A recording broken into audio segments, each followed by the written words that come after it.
today's cup of coffee, because it is the Sabbath, it's a matter of doing more of a spiritual thing. For some reason, people think that as far as your belief system, that's just like I am a believer and follower of Christ, that's supposed to be different than paranormal and supernatural.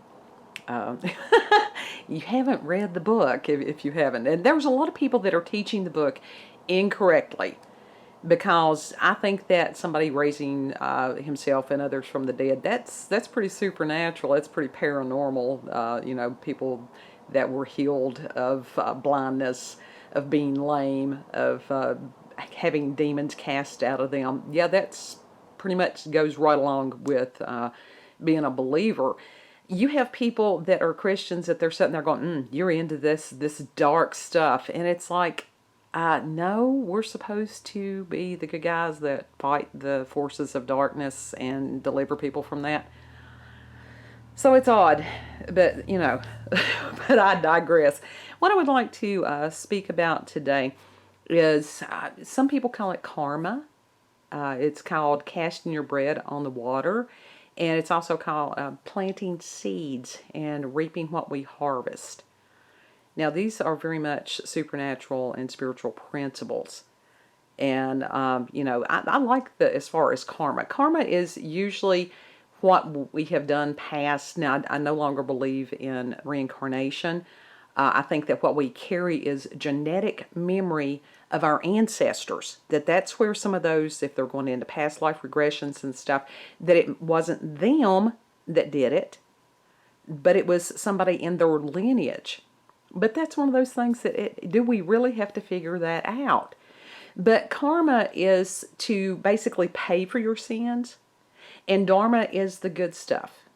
And that's one of the things as far as being a believer. I am hesitant to use the word Christianity because so many associate that with hurtful, hateful things.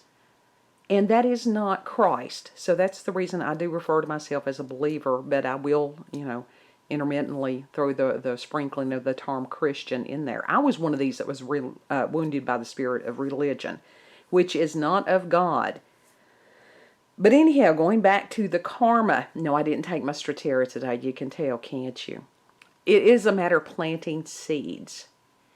And this is something that God has been dealing with me for several days about, as far as casting your bread on the water, and also the ripple effect of sin. Now, this is one of the ways that God speaks to me, so I'm taking you along on my process. What He will do a lot of times is give me a theme, and will work with me for days, and it's a matter of being patient and still, and letting that message develop as it's supposed to. And because that I'm very fallible, that doesn't mean I always present the message properly, but I do try. Sin has this amazing ripple effect, that it affects not only the individual, but everybody associated with that individual, to where it would go out where we can't even imagine. And I'm hoping that blessing works the same way. We don't hear as much about blessing having that same ripple effect, even though it's supposed to. And I think that because as humans, that when we're blessed, instead of sharing that with others, we want to hoard that up. And that's to our shame. Now, I was privy to God giving me a glimpse. There was this amazing legal system in heaven, which is why if you read Scripture, there's lots and lots of legal terms in there, because it's real. And what I was shown was I did not see God, I did not see Christ. I was aware of what was going on. And this one individual was there in front of God as judge. He was judge. And that's horrifying in itself. When you've got the ultimate being that created everything, and you have to give an account for your life, why you did what you did, why you didn't do what you knew to do. It's amazing. But behind this one individual was this sea, absolute sea of faces.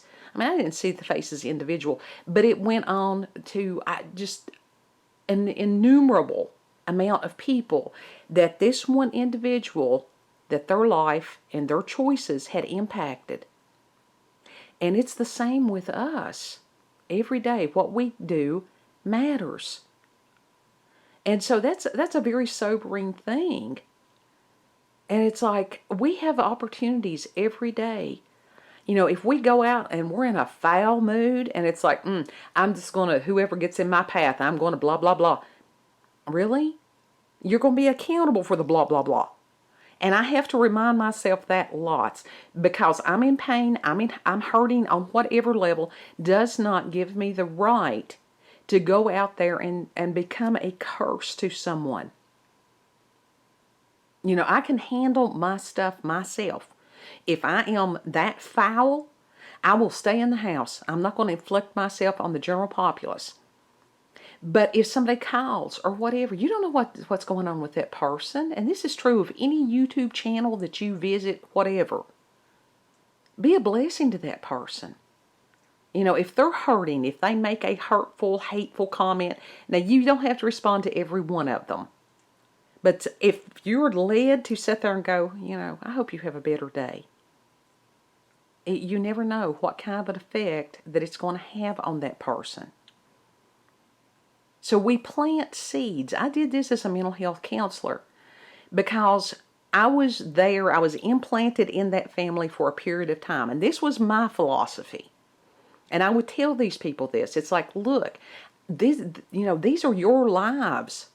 This is your life. I'm here to try to help you learn skills to make your life better. I'm not here to tell you you're doing it wrong. Even if they were doing it wrong, you don't sit there and you look at the positives and try to reinforce that. Find out why they're doing what they're doing that's making their world blow up, and try to address that. I never knew how long I was going to have with these people.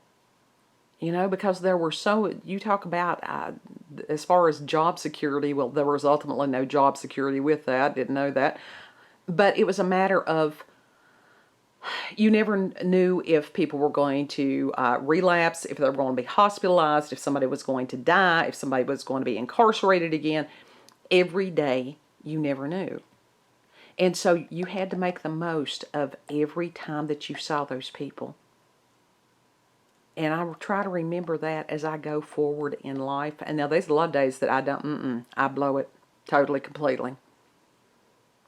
But when we do this in that remembrance that we're planting seeds, you never know if these seeds, it may take 10, 20 years to produce fruit. It may never produce fruit.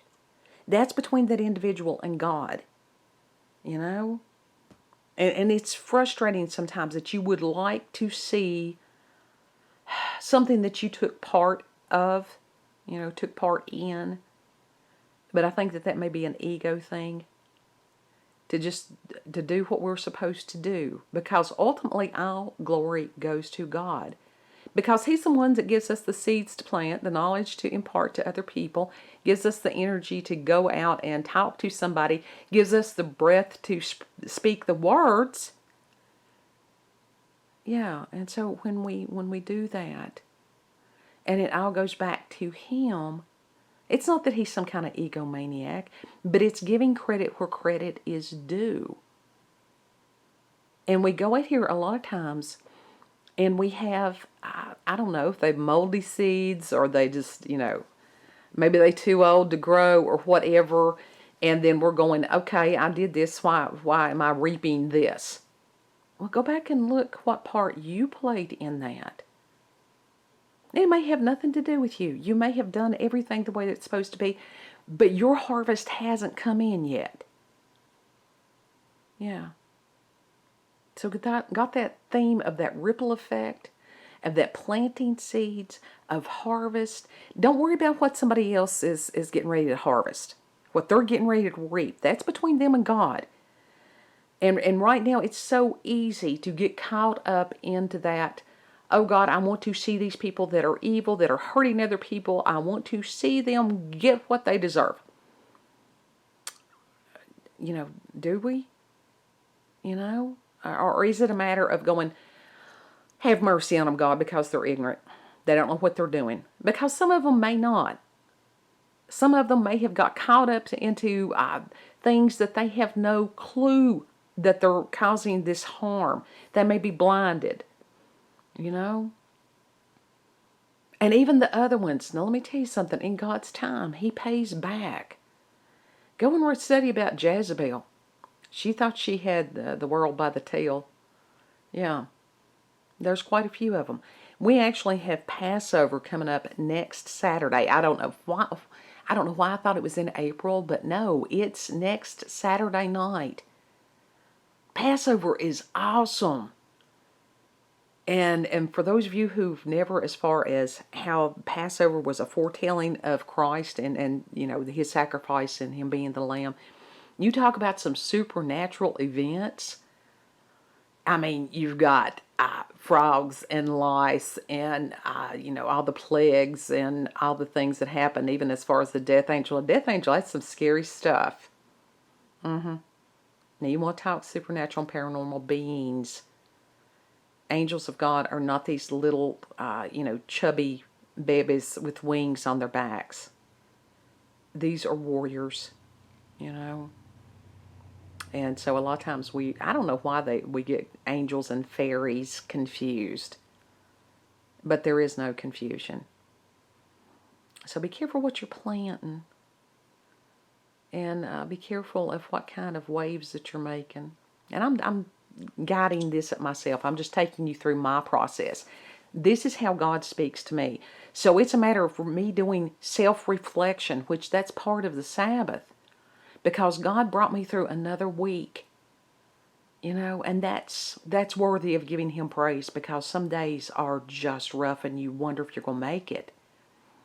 But to take that day to rest, mind, body, and spirit, to give Him thanks for all that He's done, all that He's doing, all that He will do, to reestablish that connection with family and with God and just joy. And that's something that's very easy to forget in today's world. And these little videos to try to bring joy and community and silliness and whatever else, fellowship to other people, to anybody who wants to stop by and have a cup of coffee with me. Come on in the house, sit down, we'll talk for a while. Let me get to know you. Now, anybody out there, if you've got ponderings, paranormal, supernatural, Bigfoot sightings, UFO sightings, any of this stuff, if you just need somebody that is willing to listen and care that you're on the planet, send me an email, cupofcoffeewithscream @gmail.com, and you all have a beautiful, blessed day.